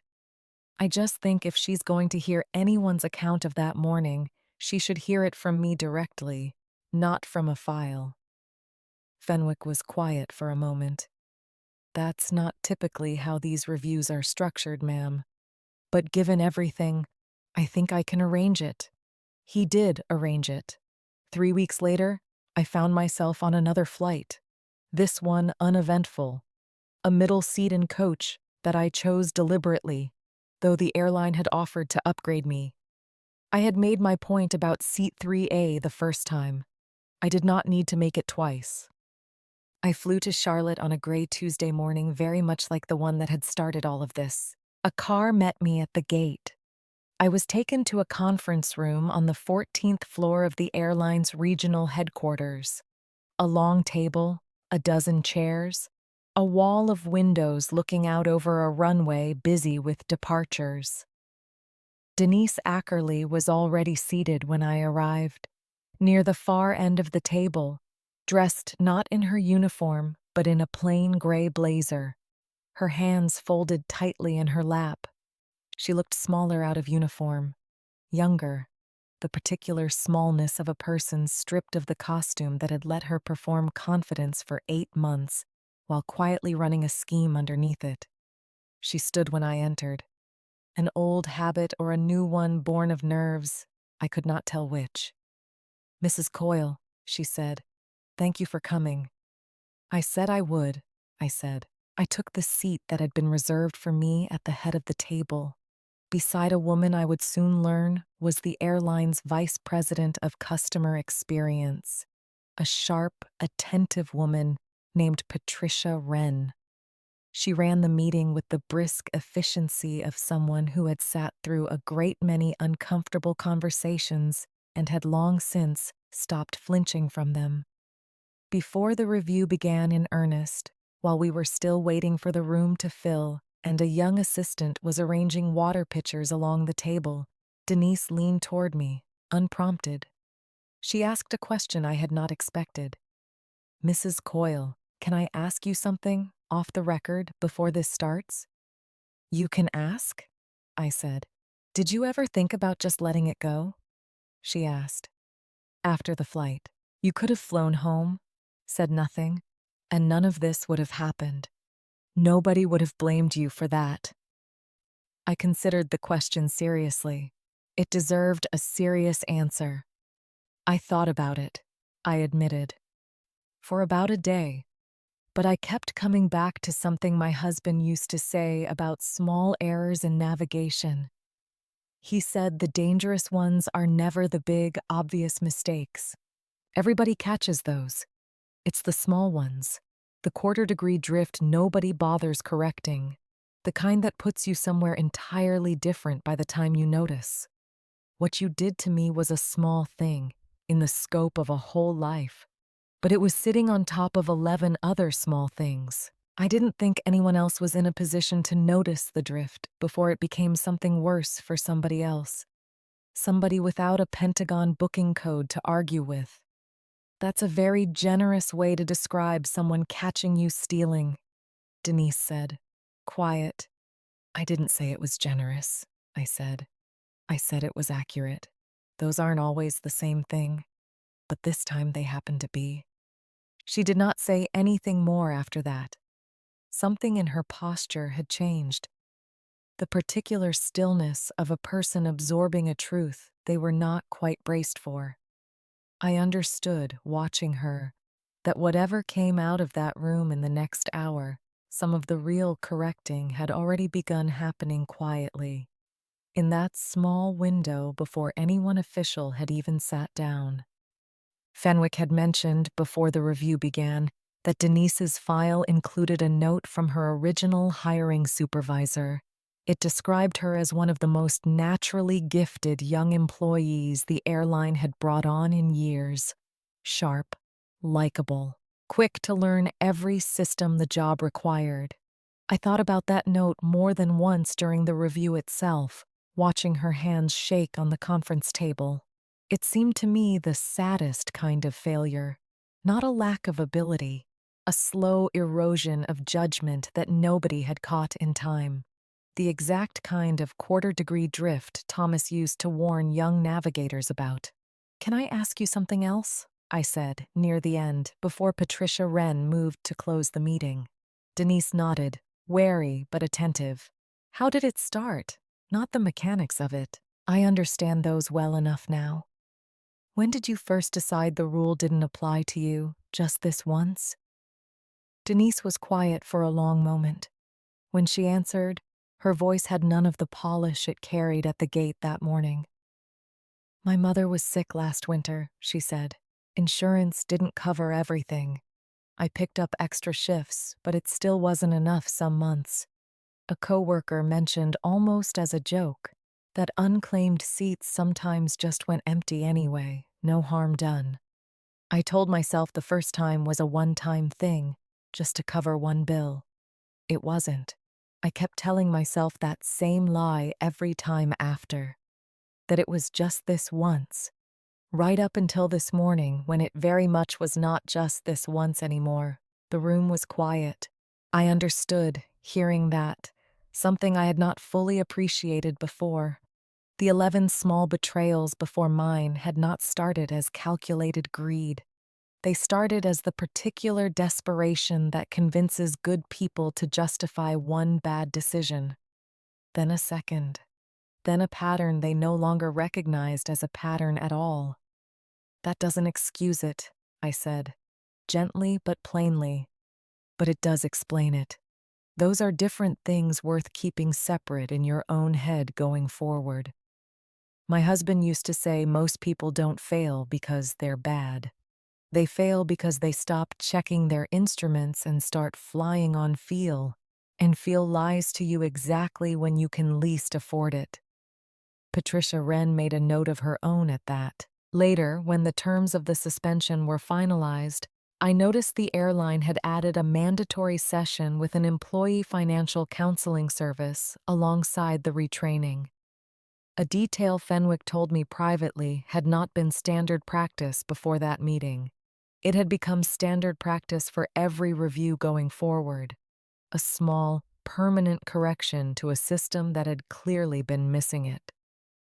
Patricia Wren opened the meeting with a summary I had already heard the shape of from Fenwick. 8 months of irregular seat reassignments, 11 prior instances before mine, all involving personal contacts of Denise Ackerley's, all timed to occur minutes before the official no-show cutoff, all totaling, by the airline's internal audit, $3,140 in unofficial payments, accepted in exchange for seats that rightfully belonged to paying or properly designated passengers. My flight had been the 12th instance, the first one to involve a passenger whose credentials could not be quietly smoothed over with an apology and a coach reseating. "We take this extremely seriously," Wren said, addressing the room but looking mostly at me. "Not only because of the financial impropriety, though that alone would warrant termination. We take it seriously because Miss Ackerley's actions this particular morning very nearly denied a properly designated guest of honor, traveling to a Department of Defense ceremony, her confirmed and paid seat, based entirely on an assumption about her appearance and her age. That is precisely the kind of judgment error this airline cannot tolerate in any employee, at any level, on any route. She turned to Denise. Ms. Ackerley, is there anything you'd like to say before we finalize today's proceedings? Denise's hands were shaking slightly on the table. She looked at Wren, then at Fenwick, then finally at me. When she spoke, her voice was steadier than I expected. It still carried the particular strain of someone speaking words they have rehearsed, but never quite believed they would need to say out loud. I want to apologize again, formally, for what I did, she said. Both the financial impropriety, which I understand was wrong regardless of who it affected, and specifically for how I treated Mrs. Coyle. I made an assumption about her based on nothing but her age and her clothing. I was completely wrong. I am ashamed of it in a way I don't think I fully understood until I stood in that reception line and heard, from Captain Bosch himself, exactly whose crew Colonel Coyle brought home in 1981. I understood for the first time what it actually costs to be wrong about someone like her. Patricia Wren nodded slowly. She turned back to me. Mrs. Coyle, is there anything you'd like to add or ask before we close today's proceedings? I had thought, on the flight down, about what I might say in that room.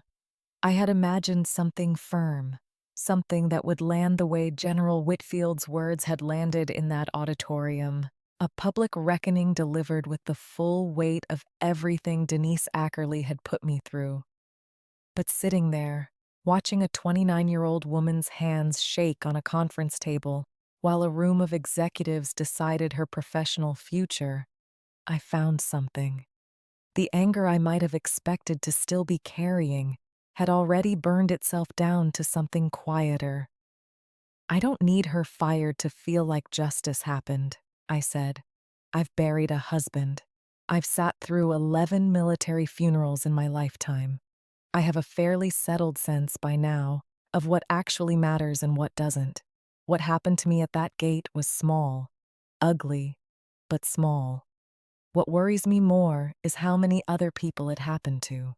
The ones who didn't have a Pentagon booking code to prove them right. The 11 times before me. Whoever they were. However harmless it seemed to you at the time, Ms. Ackerley, somebody paid for those seats twice. Once with money, once with dignity. I don't think you were keeping track of the second cost at all. The room was very quiet. Denise had gone still, her eyes fixed somewhere on the table in front of her.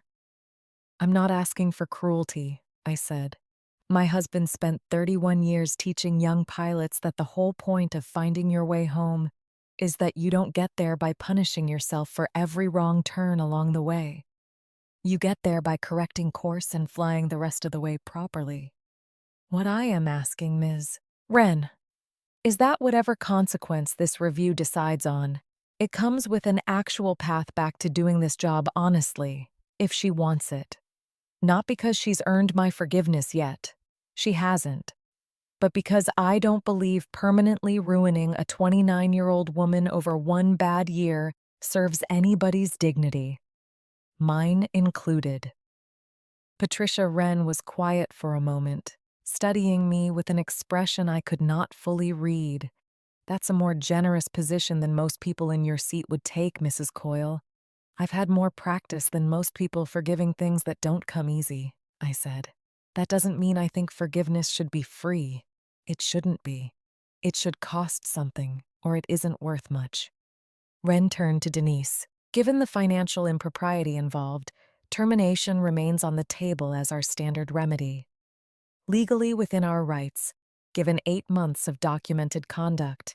However, given Mrs. Coyle's statement today, I'm prepared to offer an alternative, a 90-day unpaid suspension, mandatory retraining, full financial restitution of the $3,140 identified in the audit, and a permanent flag on your personnel file reflecting today's findings. One additional violation of any kind at any station and termination becomes immediate and non-negotiable. Do you understand these terms? Denise's voice, when it came, was thick with something that sounded like genuine relief breaking through genuine shame. I understand. Thank you. I mean that.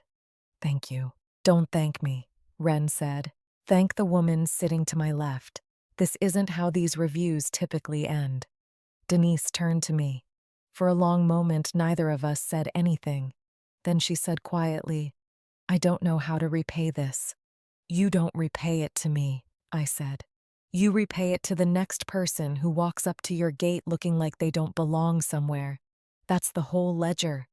That's the only one that matters. The meeting broke up shortly after that.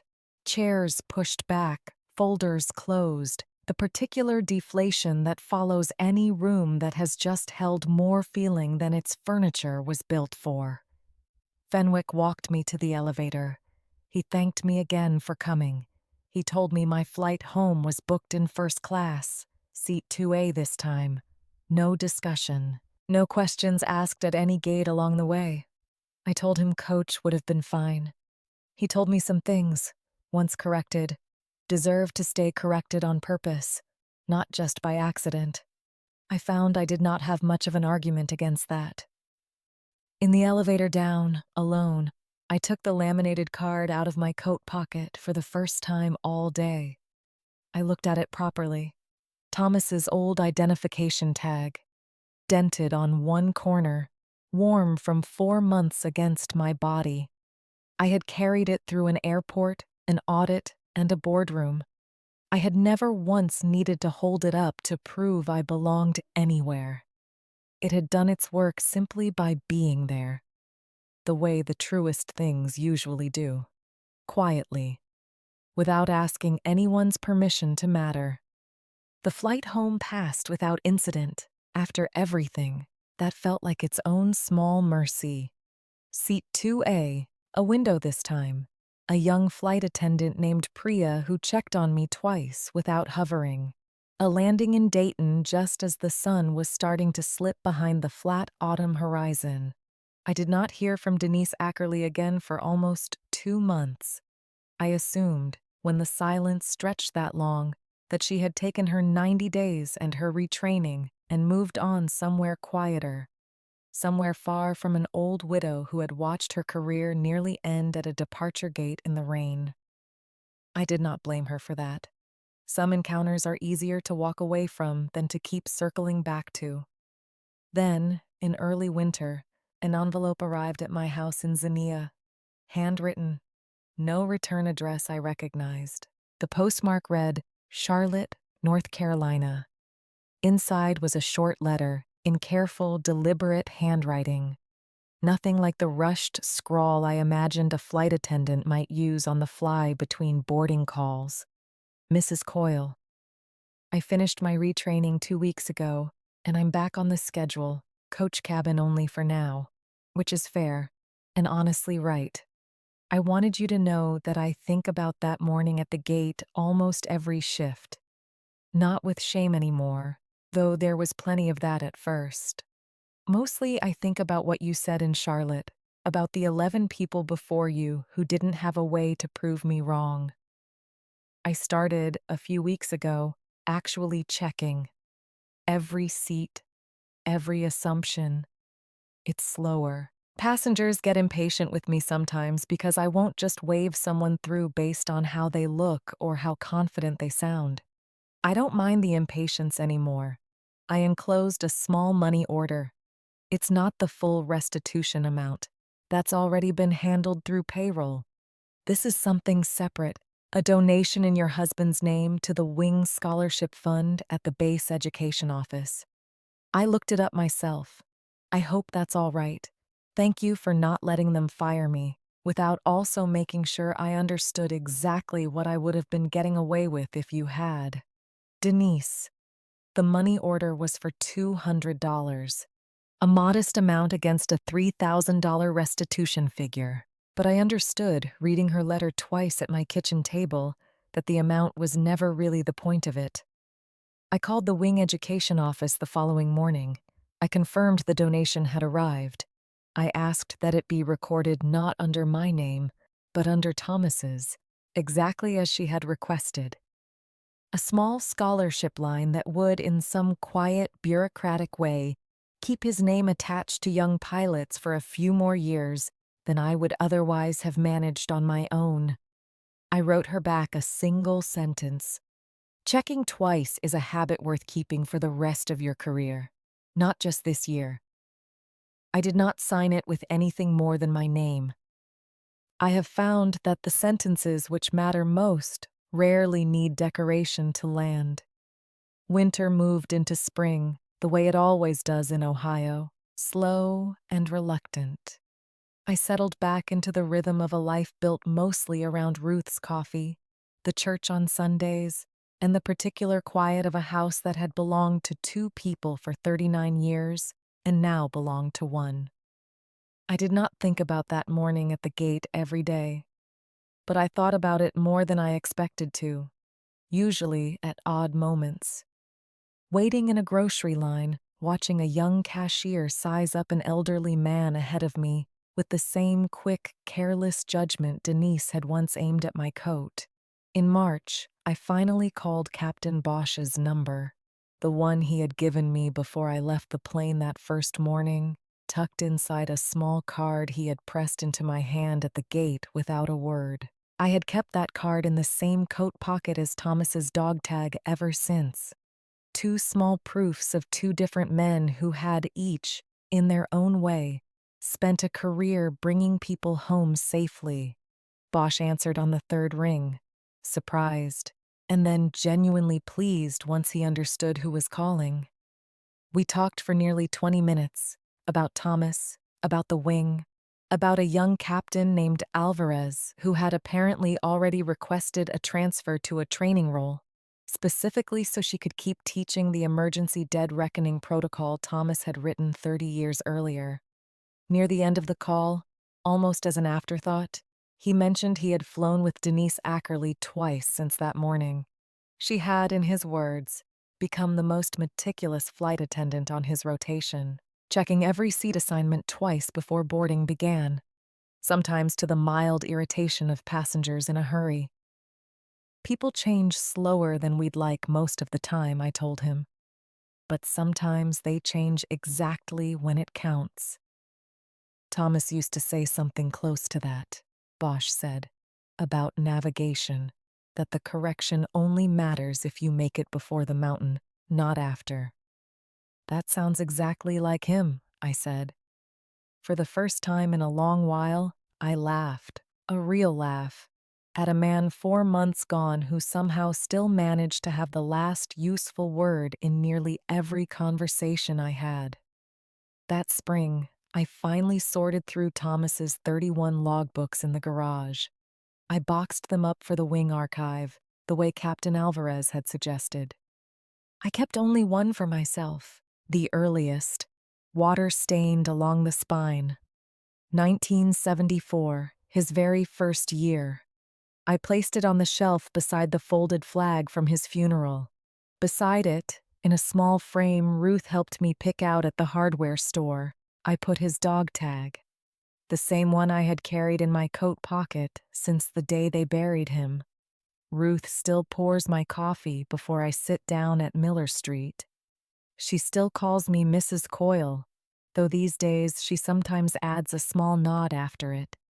The particular nod of a woman who has heard the whole story secondhand and decided it belongs, now, to the town's shared memory as much as to mine. Xenia is a small enough place that a story like that one does not stay quiet for long. I have made a kind of peace with being, for a season anyway, the woman from the diner who put an airline in its place before breakfast. I do not tell the story for the attention it brings me. I tell it when I tell it at all. Because somewhere in Xenia there is probably another quiet, gray-coated widow, one who will stand, someday, at some counter or gate or courthouse window and be told, in one form or another, that she does not belong. I still fly coach most of the time. Old habits and old math still matter to me more than a wider seat ever could. But once a year now, every autumn, I fly to Washington for the Wings annual ceremony, always in 3A, a seat that has stayed reserved in my name since that first Thursday, whether I need reminding of that or not. I set Thomas's dog tag on the windowsill every night before bed, catching the last light. Some things don't need explaining. They just need to stay in view.